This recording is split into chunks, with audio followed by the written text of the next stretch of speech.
მოგესალმებით, ჩვენ ხსებით მეორე სემესტრში, მეორე კურსზე, ერთმანეთს დისციპლინა სტარტაპული ბიზნეს მენეჯმენტი, დისციპლინის ხელმძღვანელი მ.ლომსაძე-კუჭავა.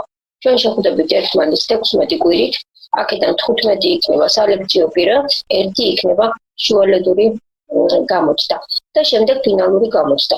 მოგახსენებთ, რომ შუალედური გამოცდა იქნება შუა სემესტრში და გექნება გამოცდა კომპიუტერზე, იქნება 20 გულიანი, ასევე გექნება სემესტრის განმავლობაში 2 კვიზი, რომელიც იქნება 6 გულიანი და ყოველკვირეული გამოკითხვა, ეს იქნება ზეპირი პრეზენტაცია და ეს იქნება ბლიც გამოკითხვა. თითოეული გამოკითხვა იქნება 2 ქულა. ეს რაც შეეხება ამ ქულათა ნაწილს, ეხლა განვიხილოთ სემესტრის განმავლობაში განსახილველი თემები მიმოვიხილოთ, ძალიან მცირედ ექსკურსს გავიკეთებთ ყოველი თემასთან დაკავშირებით და პირველი თემა ეს იქნება სტარტაპული ბიზნეს მენეჯმენტის ცნება თუ რას წარმოადგენს. მეცნიერებს ძალიან სხვანაირი შეხედულებები აქვთ, ზოგი სტარტთან აიგივებს სტარტაპს, ზოგს სხვა ნაწილებთან სხვა შეხედულებები აქვს ამასთან საკითხებ და ზუსტად პირველ ლექციაზე ჩვენ განვიხილავთ თუ რა დამოკიდებულებაშია, რა არის სტარტაპი, როგორ დამოკიდებულებაშია ის ზოგადად ბიზნესთან და რას მოიცავს სტარტაპის ცნება. ეს არის ახალ მოდელებთან ასოცირებული და გამორჩეული მოდელის შექმნასთან დაკავშირებული. მეორე თემა ეს არის სტარტაპის ბიზნესის განვითარების ეტაპები. ანუ მეორე კვირის თემა ეს არის განვითარების ეტაპები, წარმოშობის ისტორია. თუ როდიდან დაიწყო მისი წარმოშობა, ეს იქნება საქართველოში თუ მსოფლიოს სხვადასხვა ქვეყნებში. საქართველოში განვიხილავთ კერძოდ ილია ჭავჭავაძის მაგალითზე და ასე შემდეგ. ანუ განვიხილავთ და გვექნება ანალიზი იმისი, თუ როგორ მოახერხეს ესე იგი და როგორ მოხერხდა 21 საუკუნემდე სტარტაპული ბიზნეს მენეჯმენტის მოღწევა და დღეის მომენტისთვის თუ საქართველოში როგორია სტარტაპ ბიზნეს მენეჯმენტის მდგომარეობა. მესამე თემა ეს არის სტარტაპული მეწარმეობის ფუნქციონირების საკითხები. აქ უნდა განიხილოს სამეწარმეო საქმიანობაში არსებული მოდელები, რომლებიც სტარტაპს ეფუძნება და ამ მოდელების საშუალებით ყალიბდება მეწარმეობისთვის, სამეწარმეო საქმიანობისთვის, ეგრეთ წოდებული საბიზნესო საქმე. კერძოდ შექმნილია გარკვეული მოდელები, რომელი მოდელების საშუალებითაც მეწარმეს შეუძლია წამოიწყოს ახალი იდეებით და შექმნას გარკვეული ბიზნეს სტრუქტურა. მეხუთე თემა დაკავშირებულია სტარტაპული ბიზნეს მენეჯმენტის კანონმდებლობასთან. ეს საკმაოდ კევადი თემაა, რადგანაც მოგეხსენებათ, ესე იგი, რომ აქ განხილული არის სხვადასხვა ფირმები, ეს არის ინდმეწარმეები, შეზღუდული პასუხისმგებლობის საზოგადოება, ეგრეთ წოდებული შპს, ასევე სააქციო საზოგადოება და კოოპერატივის და კომანდიტური საზოგადოება.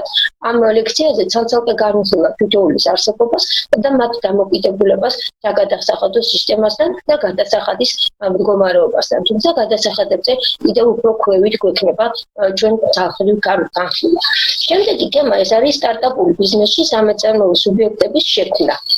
ტექნოლოგიების წარმოება და რაც თავარია ფირმების შექმნა და გვექნება მაგალითები საინტერესო, რადგან ვართ სამედიცინო ფაკულტეტი არის ჯანდაცვის ეკონომიკა და მენეჯმენტი, სწორედ მაგალითები გვექნება ჯანდაცვის ეკონომიკაში, გვექნება მოდელების შედგენა, გვექნება ფირმების ჩამოყალიბება, შევქმნით კონკრეტულ ფირმებს თავიანთი გათვლებით, ბიზნეს გეგმებით და სტარტაპული ბიზნეს იდეები. მეშვიდე თემა ეს არის სტარტაპული ბიზნესი და ინოვაციები. თუ რამდენად მიმზიდველია სტარტაპი დღევანდელ 21 საუკუნეში, როგორ მოხდა სტარტაპის დამკვიდრება საქართველოში და გვექნება სტატისტიკური მონაცემები, თუ როგორ მოხერხდება სტარტაპული ბიზნესის განვითარება და რა ეტაპები უნდა გაიაროს იმისთვის, რომ საბოლოო ჩამოყალიბების დროს მიაღწიოს. მერვე კვირა ეს არის შუალედურის კვირა, რომელ კვირაში ჩვენ არ ვსწავლობთ და ჩვეულებრივად შუალედურ გამოსვლას თქვენ ჩააბარებთ ესე იგი კომპიუტერს. და რასაკვირველია, ჩემს მიერ გადაცემული შედგენილი ტესტების საშუალებით. მეცხრე კვირა ეს არის სტარტაპული ბიზნესში მოლაპარაკებები. სტარტაპში საერთოდ მოლაპარაკებას ანუ კომუნიკაციას ძალიან დიდი მნიშვნელობა აქვს.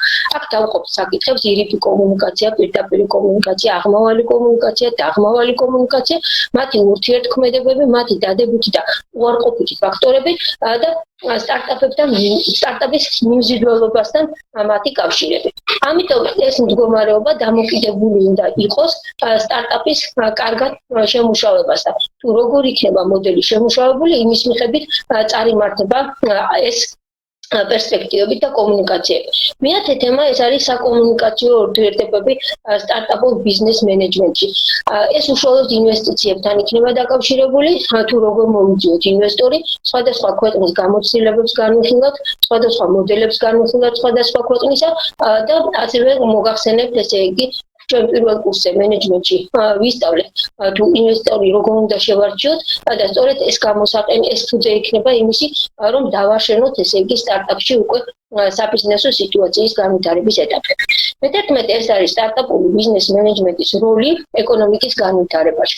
მოგახსენებათ დღეს მით უმეტეს ამ კორონავირუსთან დაკავშირებით არის საკმაოდ დიდი პრობლემები, ეკონომიკური ჩავარდნები და სწორედ გვჭირდება ახალი ინოვაციები, ახალი ეკონომიკური ძვრები იმისთვის და ახალი გამოგონებები და მე ყოველთვის გეუბნებოდით ხოლმე თუნდაც მენეჯმენტში, რომ მენეჯერის უნდა იყოს გამომგონებელი, ბიზნესმენის უნდა იყოს გამომგონებელი და განსაკუთრებით სტარტაპული მენეჯმენტის სპეციალისტი, სტარტაპ ბიზნესმენი უნდა იყოს შემოქმედი, გამომგონებელი და მე ძალიან მომეწონა ზუსტად ახლა ეკონომიკის მინისტრთან იყო შეხვედრა ახალგაზრდა ინოვატორების, რომლებიც შექმნეს სხვადასხვა ტექნოლოგიის, თუნდაც პირვადეები, თუნდაც სასუნთქი აპარატები და აქედან განპირობებული სწორედ ესეთი სტარტაპული ბიზნეს მოდელები ჩვენ დღეს საქართველოში ძალიან გვჭირდება.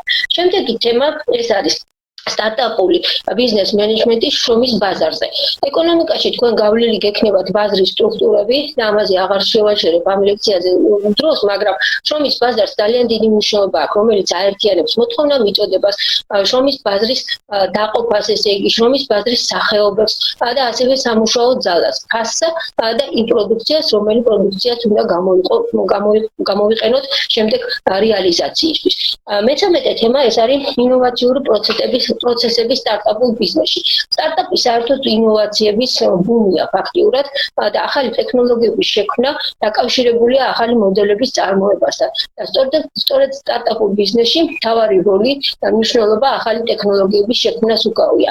იმისთვის რომ ახალი პროცესები წარმოიშვას, აუცილებელია ახალი ტექნოლოგიების არსებობა, მათი განვითარება, მათი დაგეგმვა და მათი შექმნა. თქვენ კარგად მიცნობთ, მე უკვე პირველი კურსიდან რომ იაპონიის ძალიან თაყვანისმცემელი ვარ და აქედან განპირობებული იაპონია ტექნოკრატი ქვეყანაა, რომელიც ახალ მოდელებზე მუშაობს, ინოვაციებს იგონებს ყოველთვის და ზუსტად ჩვენც შეიძლება ჩვენი ახალგაზრდებით ესე იგი მოვიწონოთ თავი სწორედ იმ თემაზე, რომელიც წინა თემაზე გითხარით მიმოხილვაში, რომ გქონდეთ ახალი ინოვატორული იდეები და ახალი ტექნოლოგიები, რომლის საშუალებითაც მოახერხებთ ესე იგი ამ ეკონომიკური კრიზისიდან გამოსვლას. მე-14 თემა ეს არის სტარტაპულ ბიზნესში მეწარმეების ფისკალური პოლიტიკა. აქ ძალიან დიდი მნიშვნელობა ექცევა გადასახადებს. გადასახადები ეს არის საერთო სახელმწიფოებრივი და ადგილობრივი გადასახადები და განვიხილავთ თითოეული საერთო სახელმწიფოებრივი რა შედის, ეს არის საშემოსავლო გადასახადი, ეს არის მოგების გადასახადი, დამატებული ღირებულების გადასახადი, აქციზის გადასახადი, თითოეულს განვიხილავთ პროცენტული ნაწილით, განვიხილავთ ვის ერგება ეს გადასახადი, ვის არა, ვინ თავისუფლდება რომელი მეწარმე, ეს იქნება ინდ მეწარმე, შეპესე, სააქციო საზოგადოებრივი კომანდიტური და ასევე განვიხილავთ ადგილობრივ გადასახადებს, ეს არის ქონების გადასახადი, მიწის რენტა და სათამაშო ბიზნესი და თითოეულ მათგანს პროცენტული ნაწილებსაც მოგახსენებთ და ასევე ჭრილად განვიხილავთ ამ მდგომარეობას. მეხუთე ეს არის სამეწარმეო საქმიანობის მიღწევები სტარტაპულ ბიზნეს მენეჯმენტში. ეს არის შემაჯამებელი ლექცია, რომლის საშუალებითაც მოვახსენებთ რომ წინა ლექციაზე გითხარით, მეშვიდე ლექციაზე, რომ ფირმა შევქმნათ მეთქი. ფირმის შექმნა იქ იქნება მხოლოდ და მხოლოდ თეორიული ნაწილი. აქ იქნება პრაქტიკული ნაწილი, თავისი გათვლებით, თავისი დაგეგმით, ბიზნეს გეგმის შედგენით, საშინაო და საგარეო ბიზნეს გეგმის არსებობით, ინვესტორის მოძიებით, ინვესტორთან ხელშეკრულების დადებით და ასევე ესე იგი იმ დაფინანსებებით, რომლებიც ბანკებთან შეიძლება ხელშეკრულებები დავდოთ. ეს არის მოკლე მიმოხილვა იმ თემატიკური ნაწილისა, რომელიც მე მინდა რომ ამ სემესტრში ჩვენ განვიხილოთ. ასევე ჩვენ გვექნება სოციალური გამოკითხვები, გარკვეული თემებთან დაკავშირებით, გავალთ სოციუმში, თუნდაც აქ წანიში კორპუსებს ჩავთავთ იმ ბიზნეს მიმზიდველობასთან დაკავშირებით, იმასთან დაკავშირებით თუ ეკონომიკაში როგორ უნდა განვითარდეს სტარტაპები, ესე იგი, და როგორ უნდა მიმდინარეობდეს ეკონომიკური ზრდა. გადავდივართ პირველ ლექციაზე, ეს არის სტარტაპული ბიზნეს მენეჯმენტის წარმოშობა. გავარკვიოთ თუ რა არის სტარტაპი და რა განსხვავებაა სტარტაპსა და ბიზნეს შორის. შევაჯამოთ ესე იგი სტარტაპული ბიზნესის ელემენტები და დავიჭიროთ განსხვავება ბიზნესთან მიმართებაში. მოვიძიოთ ინფორმაცია, რომ წამყვან ჟურნალებში სტარტაპს სხვადასხვანაირი განმარტებები აქვს და კონსენსუსამდე მიღწეული არ არის განმარტების ასახვის ფაქტორები. სტარტაპის დეფინაციისთვის იყენებენ განსხვავებულ პარამეტრებს, როგორიც არის ასაკი, მომგებიანობა, ზრდის ტემპი, კულტურა და სხვადასხვა კატეგორიები. შემოგთავაზებთ სტარტაპის ერთ-ერთ განმარტებას სტივ ბლეიკის კალიფორნიელი მეწარმის მიერ, რომელიც აღნიშნავს, რომ სტარტაპი არის დროებითი ორგანიზაცია, რომელიც გამოიყენება განმეორებადი ან მასშტაბურობით ბიზნეს მოდელთან მიახლოებული სისტემა. სტივი აღნიშნავს, რომ სტარტაპებს შორის არის განსხვავება და ეს განსხვავებები რამოდენიმე საკითხის ერთობლიობითაა გამოხატული.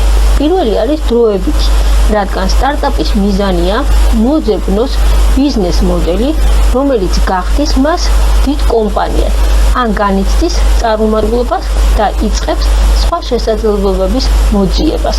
ანუ შეიძლება რაღაცნაირად სახე იცვალოს, მოახდინოს ესე იგი სხვა სისტემაში გადასვლა დროებითობიდან შედარებით. შემდეგი საკითხი ეს არის მოძებნოს მნიშვნელოვანი ელემენტები, რომ სტარტაპი იგულისხმოს ახალი მიდგომების, იდეების და სხვადასხვა პრობლემით გადასაჭრელი გზების მოძებნა, ანალიტიკური სიტუაციის დაგეგმა და სხვა კრიზისული სიტუაციიდან გამოსვლა, რომელიც შეიმუშავებს ახალი მოდელის სტარტაპის შექმნას. და მესამე ეს არის მასშტაბი, რომელიც დაკავშირებული არის სხვადასხვა საწარმოებთან, რომელსაც შეუძლია სწრაფი ტემპით განვითარება ან ჩამოყალიბება იმის მიხედვით, თუ როგორი სტარტაპ მოდელი იქნება. შემდეგი განმარტება ეკუთვნის ერიკ რეის, ეს არის ამერიკელი მეწარმე, ბლოგერი, რომელიც და განმარტება სტარტაპისა და ამბობს, რომ სტარტაპი არის ადამიანების ინსტიტუტი, შექმნილი ახალი პროდუქტის ან ახალი სერვისის მისაღებად, მოულოდნელად აღქმული პირობების მიხედვით და გამოყოფს შემდეგ მნიშვნელოვან საკითხებს. ერიკ რეისის მიხედვით, პირველი საკითხად შეიძლება განხილული იყოს, სტარტაპი არის ადამიანების ინსტიტუტი, ამით გუნდის მნიშვნელობას გამოყოფს იგი, თუ როგორ მოქმედებენ ისინი, მათი საქმიანობის კულტურა, რას ემყარება და როგორი მიმდინარეობით შეიძლება წარიმართოს. ტერმინის განსაზღვრად არაა აუცილებელი ფაქტორი, თუ რა პროდუქციას უშვებს ეს ჯგუფი, ან რა ინდუსტრიაში მოღვაწეობს, ან რა ტექნოლოგიებით უნდა გადაწყდეს ამ მოდელის შექმნის პროცესი. ახალი პროდუქტის და სერვისის მიღება კიდევ ერთხელ ხაზი შეიძლება გაესვას ბიზნეს მოდელის აუცილებლობაში და მის ცნობილობაში. ახალი პროდუქტი უნდა დაიტესტოს და ამაში ადამიანები გარკვეული რაოდენობის ფულს იხდიან. თუ ტესტი სწორედ არ წარიმართება, მოხმარებელი მას ვერ შეიძენს და არ იყიდის. სწორედ ამ პროცესში ხდება უმნიშვნელოვანესი მდგომარეობა და ცოდნისა და ინფორმაციის ერთმანეთთან შეზაება და სტარტაპის მოდელის ჩამოყალიბება. ექსპერიმენტალურად მოულოდნელობის პირობებში თუ ბიზნეს მოდელი უცნობია, ასევე ხშირ შემთხვევაში პრობლემაც უცნობია. ბუნებრივია ის იწვევს ბევრ გაუთვალისწინებელ მოვლენებს და პროცესებს და ხდება ხოლმე ხანდახან, რომ ბაზარი არ იღებს არსებულ სერვისს ამ პროდუქტს და დაწუნებულია ის მომხმარებლის მიერ. შეიძლება კიდევ ერთი განმარტების გაკეთება, ეს არის ინგლისელი ბლოგერი თავის პოსტში, რომელიც ამერიკაშია დაბადებული, ეს არის კომპიუტერის მეცნიერი და პროგრამისტი პაულ გრაჰამი, რომელმაც გააკეთა თავისი განმარტება სტარტაპის შესახებ, რომ სტარტაპი არის კომპანია, რომელიც შექმნილია სწრაფი განვითარებისთვის. არა აქვს მნიშვნელობა ხარ თუ არა ახალი დამფუძნებელი, ან მუშაობ თუ არა ახალ ტექნოლოგიებზე, ან მიიღე თუ არა სარისკო კაპიტალი, გაქვს თუ არა გარკვეული მოგება.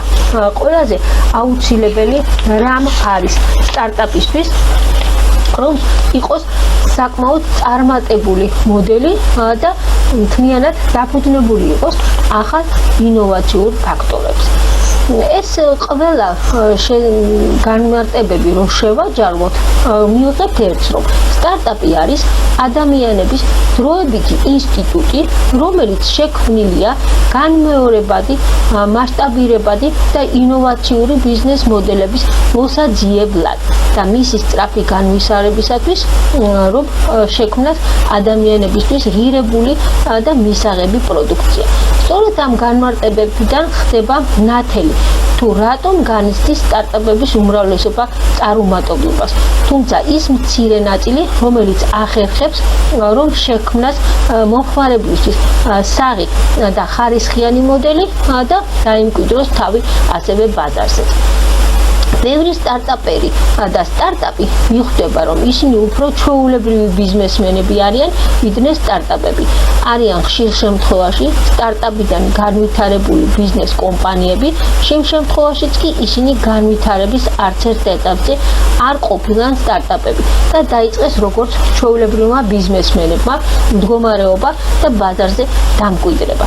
სტარტაპები იმისთვის იბადებიან, რომ ერთ მშვენიერ დღეს დიდ მასშტაბებს მიაღწიონ. მათ იმისთვის ქმნიან, რომ ბიზნეს მოდელი მოძებნონ, რომელსაც დიდი პერსპექტივები აქვს. და შემდეგ გამოსცადონ კიდევ ისე, რომ მან ბაზარზეც მნიშვნელოვანი გავლენა მოახდინოს. დააკმაყოფილოს პირველი პრინციპი მოთხოვნა მიწოდებისა, შექმნას კონკურენტუნარიანი პროდუქცია და ჰქონდეს მაღალი შრომის ნაყოფიერება. მცირე ბიზნეს საწარმოები იმისთვის იქმნება, რომ მოგება მოიტანოს ადგილობრივ ბაზარზე, საკუთარი წილიც დაიცვას და ასევე კმაყოფილი ჰყავდეს მომხმარებელი და მიწოდებელი არხები იყოს შეუზღუდავად მოქმედი. მაგალითად, პირველად Apple-ს მხოლოდ 55 თანამშრომელი ყავდა, როდესაც იგი 19 მილიარდ დოლარზე მეტის შეძენა შეეძლო. ხოლო Instagram-ს, YouTube-ს, Viber-ს, Skype-ს და ასე შემდეგ სხვადასხვა რაოდენობის თანამშრომლები ყავდათ დასაწყისში. ზოგს 13, ზოგს 65, 50, 911 და ასე შემდეგ. ეს რაოდენობა იუთითებს იმაზე, რომ ჩამოყალიბებული სტარტაპების არსებობას თანამშრომელთა რაოდენობა არ ქმნიდა. მაგალითად, სერტიფიცირებული ბუღალტრები მცირე ბიზნესს მართავენ და თავად მათი გუნდის ემსახურებიან და მათი წევრები ძალიან და მათი სამუშაო მდგომარეობს იმაში, რომ გაუადვილოს კლიენტებს ურთიერთობა საწარმოსთან. სწორედ ესეც ჩამოყალიბებული სტარტაპი. მეორე მხრივ სტარტაპელებმა შეიმუშავეს მაგალითად ტაქსის აპლიკაციები, რომელიც ძალიან იოლად ხდებოდა განსაკუთრებით თბილისში, მაგალითად აპლიკაციის მეშვეობით ტაქსების მობილიზაცია და ესეც ერთ-ერთი სტარტაპი იყო. ზოგადად სტარტაპმა შეიძლება განვითარება მოახდინოს 50% მოგებით, მაგრამ 90%-ზე ფაქტიურად ასული სტარტაპები მსოფლიოში ძალიან ცოტაა. ამიტომაც ესე იგი სტარტაპის დაქოქვისათვის, მისი მოდელის სწორი შემოსავებისათვის აუცილებელია გათვალისწინებული იყოს შემდეგი პირობები. ეს არის გამოყენებული რესურსები. მცირე ბიზნესისგან განსხვავებით, რომელიც ჩვეულებრივ უკვე გამოცდილ მეთოდებს იყენებს, სტარტაპებმა განმეორებადი და მასშტაბურობით უნდა მოიცვას არსებული სიტუაცია. ახალმა მოდელმა იმ ინოვაციამ, რომელიც უნდა განხილულ იყოს ადამიანებს, უნდა მოახდინოს, ესე იგი, ფაქტიურად დამკვიდრება საზოგადოებაში და ეს მოდელი უნდა იყოს რაც შეიძლება მოქნილი და კრიზისული სიტუაციის გამძლე. იმისათვის, რომ მოხერხდეს, ესე იგი, მოთხოვნა მიწოდების დაკმაყოფილება, მომხმარებლის დაკმაყოფილება და ასევე სტარტაპი იდეა იყოს მოქნილი და რაც შეიძლება ინოვაციური და რაც მთავარია უნდა იყოს აქტუალური და მაქსიმალურ დონეზე უნდა აწყობილი იყოს იმ არსებულ მდგომარეობაზე, რომელიც მდგომარეობაშიც ამ მოდელმა უნდა იმუშაოს.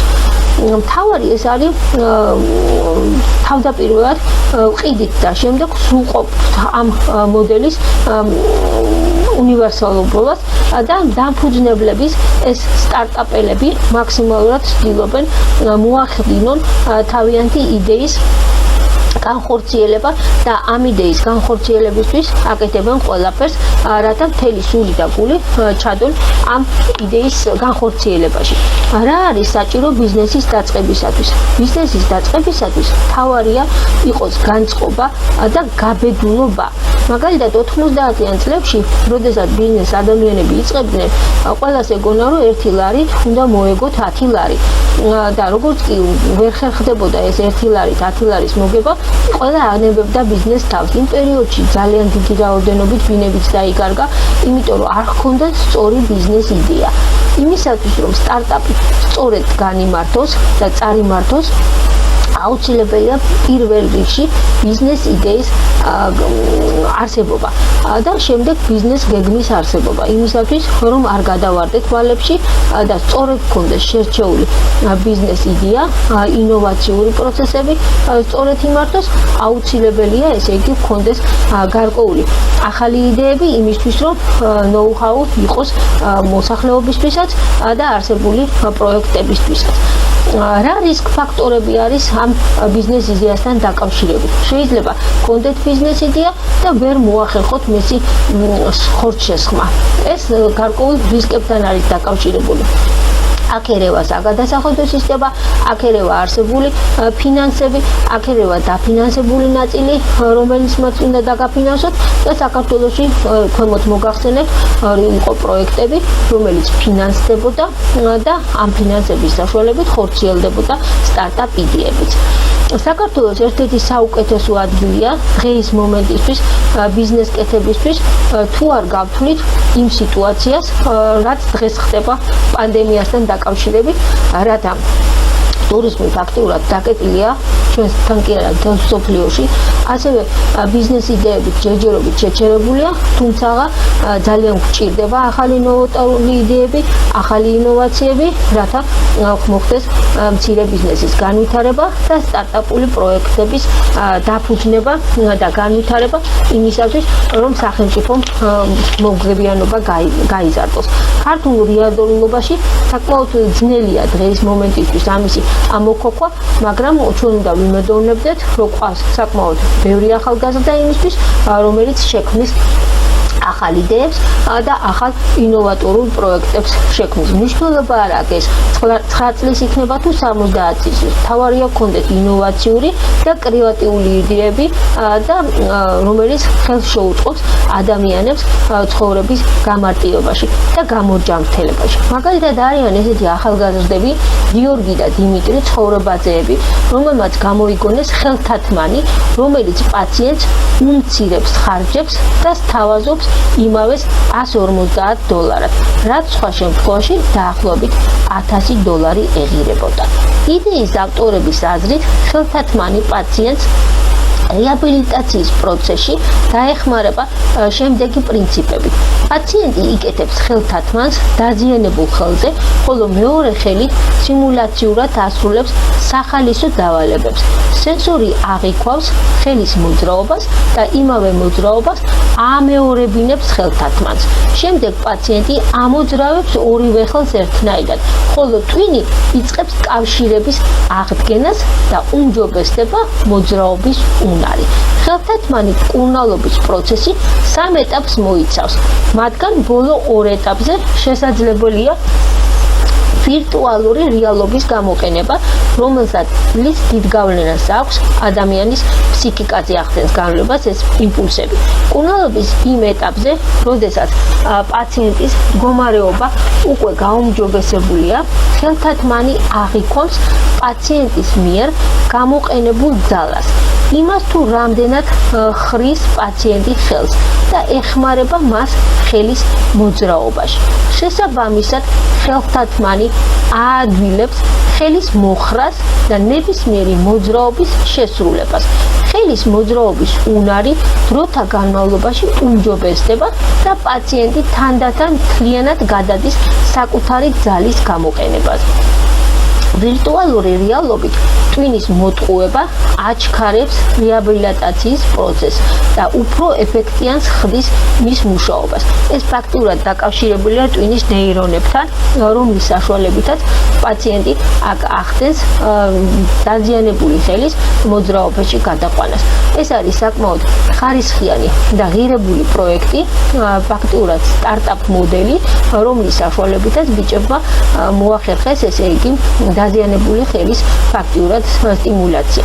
ასევე ესე იგი დაფინანსებული იყო სადღაც 2016 წელს 10 სტარტაპ იდეა, რომელსაც TBC ბანკი ეხმარებოდა მათ განხორციელებაში და ერთ-ერთი ასეთი სტარტაპებია პაპუეს სახელობით ეს იყო მცირე ზომის სენსორული მოწყობილობა, რომელიც ეხმარებოდა მუნიციპალიტეტებს დანახარჯების შემცირებას და რესურსების ოპტიმალურ განაწილებას. პროექტის ავტორები იყვნენ სტუდენტები, რომლებმაც გაიმარჯვეს და დაინერგა არსებული პროექტი. ზოგადად ესე იგი სტარტაპები მსოფლიოში საკმაოდ განთქმულია. გადავხედოთ ესე იგი მსოფლიო გამოცდილებას და Google-იც ერთ-ერთი სტარტაპია. სერგეი ბრინმა 1997 წელს დააფუძნა Google, რომლის სათაო ოფისი ავტოფარეხში იყო გახსნილი. სადაც მხოლოდ 4 ადამიანი მონაწილეობდა. აი წინაზე რომ გითხარით, ესე იგი წინა ფირმებთან დაკავშირებით, Apple-ის თანამშრომლებთან დაკავშირებით, ისინი ძალიან ცოტანი იყვნენ დასაწყისში. სწორედ ამ პერიოდში საიტი ისეთი პოპულარული და მოთხოვნადი გახდა, რომ პირველმა ინვესტიციამ $1 მილიონი შეადგინა. სოციალური ქსელი Facebook-იც მაგალითად სტარტაპად შეიძლება ჩაითვალოს. და მოგეხსენება დღეს როგორი პოპულარულია და როგორი დიდი წარმატებით სარგებლობს მოსახლეობაში. საქართველოს რომ დაუბრუნდეთ, უნდა ვნახოთ, რომ საქართველოში სხვადასხვა სტარტაპები წლების განმავლობაში სხვადასხვა წინსვლითი მოძრაობებით გამოირჩეოდა. ახლად შექმნილი ბიზნესი, რომელსაც მასშტაბური და გლობალური ზრდა შეუძლია, სტარტაპს ხშირად მაღალ ტექნოლოგიურად ეჩვენება ხოლმე. თუმცა სტარტაპის შექმნისათვის აუცილებელია კონდეთ მიზანი, აუცილებელია არ არის აუცილებელი კონდეთ გამოცდილება, აუცილებელი უნდა კონდეთ მიზანსწრაფვა და უნდა იყოთ დარწმუნებული არსებულ მდგომარეობაში. ყველაზე მთავარი საქართველოში იყო 2018 წელს ესეთი ლაბორატორია, რომელიც გლდანში იყო, ფაბლაბის ლაბორატორია, რომელშიც მზადდებოდა სხვადასხვა გამოგონებები და ეხმარებოდა სტუდენტებს იდეების განხორციელებაში. თბილისში ასევე გაიხსნა ტექნოპარკი, ეს არის ფუნიკული ორთან, სადაც ძირითადად ინოვაციური ტექნოლოგიები არის ჩამოყალიბებული და ნაჩვენები და ახალგაზრდებთან რაღაცა გარკვეული გამოგონებები, რომელიც სტარტაპულ მოდელებად ითვლება. საერთოდ ზოგადად ქართველები საკმაოდ ნიჭიერები არიან, განსაკუთრებით ახალგაზრდები, რომელსაც შეუძლიათ და დღეს აუცილებელია ეს საქართველოსთვის, რომ მოხდეს სტარტაპ იდეების ჩამოყალიბება. ხშირად ყალიბდება ხოლმე სტარტაპ ფორუმები, სტარტაპ მარათონები, სტარტაპ სესიები, რომელთა მონაწილეობა აუცილებელია ახალგაზრდების და საბოლოო სახელმწიფოში ბოლო 6 თვის განმავლობაში ძალიან გააქტიურდა სტარტაპის მიმართულებები, რომელსაც ხელმძღვანელობენ საპარტნიორო ფონდები და საქართველოს ინოვაციათა და ტექნოლოგიათა თანამშრომლები, რომლებიც ხელს უწყობენ სტარტაპის მოდელების ჩამოყალიბებას, თუ არა დღევანდელი სიტუაცია და ეს გაურკვეველი ვირუსი, რომელმაც ასე უკან დაგხვია. სწორედ ეს გლდანის ლაბორატორია, ფაბლაბი არის კოლეჯი, ესე იგი, რომელიც 2016-2018 წლებში მოღვაწეობდა და საკმაოდ ბევრ ახალგაზრდას მხარს უჭერდა იმისათვის, რომ შექმნილიყო, ესე იგი, ახალი ინოვაციური პროექტები. მაშინ მოთავსებული იყო 3D პრინტერები, სკანერები, პროგრამული ლაზერმჭრელები, ვაკუუმირებული მანქანები და სხვადასხვა ტექნოლოგიები, რომლის საშუალებითაც ახალგაზრდებს საშუალება ჰქონდათ შეექმნათ თავიანთი ბიზნეს იდეები, ანუ სტარტაპული მოდელები და გაენთავისუფლებინათ მოსახლეობა დაეინტერესებინათ ამ თავიანთი გამოგონებებით. უნივერსიტეტის ბაზაზეც შექმნილი იყო, ესე იგი, სტარტაპ ინკუბატორი და ამ ინკუბატორის მოშოობით, ესე იგი, ხორციელდებოდა სხვადასხვა მოდელების წარმოქმნა და ეს მოდელები ფაქტიურად სხვადასხვა სახეობებით იყო. ერთ-ერთი ასეთი იყო ღვინის მარანი, რომელშიც აქტიურად ტარდებოდა ღონისძიებები და ეს მოდელი შექმნილი იყო იმითი, რომ დასათაურებული იყო გარკვეული ბოთლები, რომლებიც პატარა ანიმატორული მოძრაობებით გამოიხატებოდა ხოლმე, ანუ ბოლში შიგნით ჩასახსრული იყო პატარა ჩიპისავით, რომელიც რამოდენიმე კადრს ცვლიდა და ეს ძალიან მიმზიდველი იყო ბიზნეს იდეად, ანუ სტარტაპულ მოდელად და განსაკუთრებით ინტერესდებოდნენ ხოლმე ტურისტები, რომლებიც ყიდულობდნენ ამ ჭურჭელში ჩასხმულ ღვინოს. შექმნილი იყო ახალი ჭკვიანი ბეჭედი სტუდენტების მიერ, ესეც ამ კოლეჯში შეიქმნა. ზოგადად მსოფლიოში, ესე იგი, ეს სტარტაპები სხვადასხვა სიტუაციებთან არის დაკავშირებული და სხვადასხვა ასაკის ადამიანები ჩაბმული იყვნენ ამ სტარტაპის მოდელების შექმნაში. მაგალითად, ჰენრი ფორდი 40 წლის ასაკში, რობერტ ნოისინი 41 წლის ასაკში და სხვადასხვა მეწარმეები, რომლებმაც ეს სტარტაპული მოდელების შექმნა საკმაოდ ღრმა ასაკში დაიწყეს. წარმატებები არის გარკვეულ რისკებთან დაკავშირებული ზოგადად, ეს არის ეკოლოგიური რისკი, ეს არის ფინანსური რისკი, ეს არის საგადასახადო სისტემის რისკი, თუნდაც პოლიტიკური რისკი, ფინანსური მდგომარეობის კრიზისები.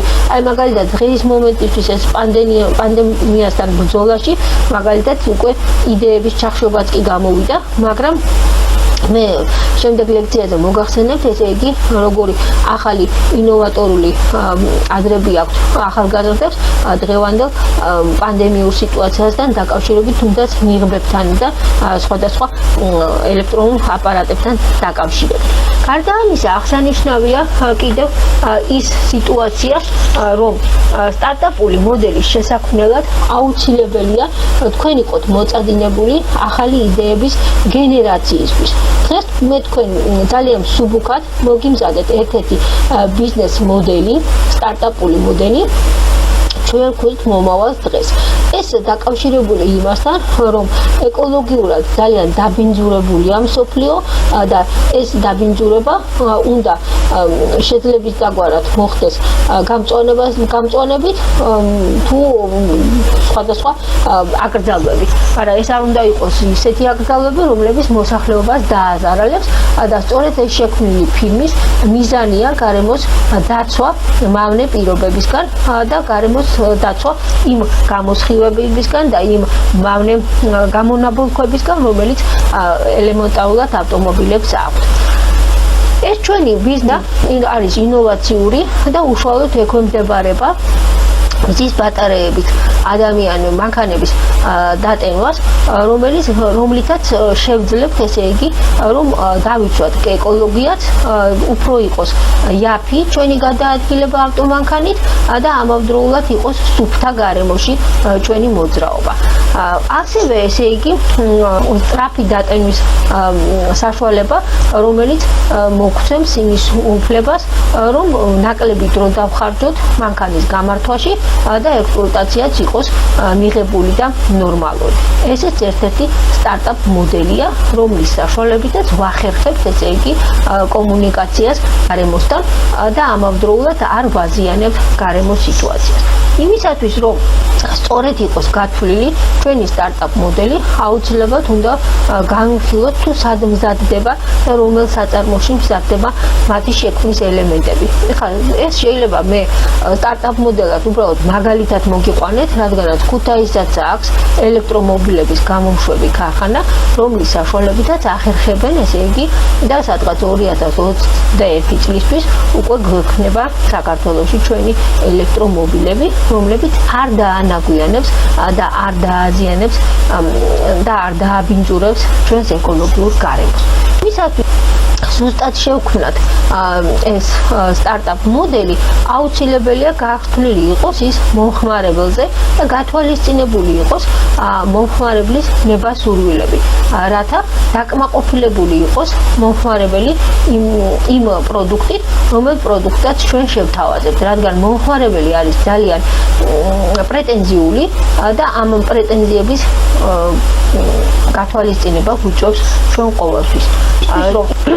ეს ყველაფერი ბიუროკრატიად არ ჩაითვალოს და მარტო ქაღალდზე არ იყოს დაწერილი, ამისათვის აუცილებელია სტარტაპ სწორედ განვითარება და სწორედ განვითარებისთვის სასურველია ვიზრუნოთ ჩვენს მომხმარებელზე, შევუქმნათ არსებული პირობები იმისთვის, რომ თუნდაც ჩვენს საწარმოში მოსვლასთან დაკავშირებით, რომ მოვა კარგად და ნორმალურად იგრძნოს თავი და დაკმაყოფილდეს იმ შეთავაზებით, რომელ შეთავაზებასაც ჩვენ უახერხებთ მასზე. ამისათვის კი საჭიროა სტარტაპ მოდელში თლიანად გადაეშვათ, ჩადოთ თქვენი ყველანაირი საშუალებები, ცოდნა, გითხარით, რომ გამოცდილება დიდად საჭირო არ არის მონდომება საჭირო და პირველი განწყობის თეორია, რომელიც საშუალებას მოგცემთ, სწორად აარჩიოთ სტარტაპ მოდელი და მაქსიმალურად დაიხარჯოთ ამ სტარტაპ მოდელის შესაქმნელად. ეს იყო სულ მერაისთვის მირეკვა, იერარქიასთან დაკავშირებით გვინდა ის ვთქვათ, რომ ესე იგი არა აქვს მნიშვნელობა, ვინ იქნება ხელმძღვანელი, მთავარია გუნდი მუშაობდეს და მაქსიმალურად კონდეს გათავისებული ამ პროექტის ძარღვიანობა და ამ პროექტის აუცილებლობა და გუნდური მუშაობა მოიტანს იმას, რომ სტარტაპ მოდელი ზუსტად და კარგად ხდება. მადლობა ყურადღებისთვის, შემდეგ ლექციაზე შევხვდებით ერთმანეთს.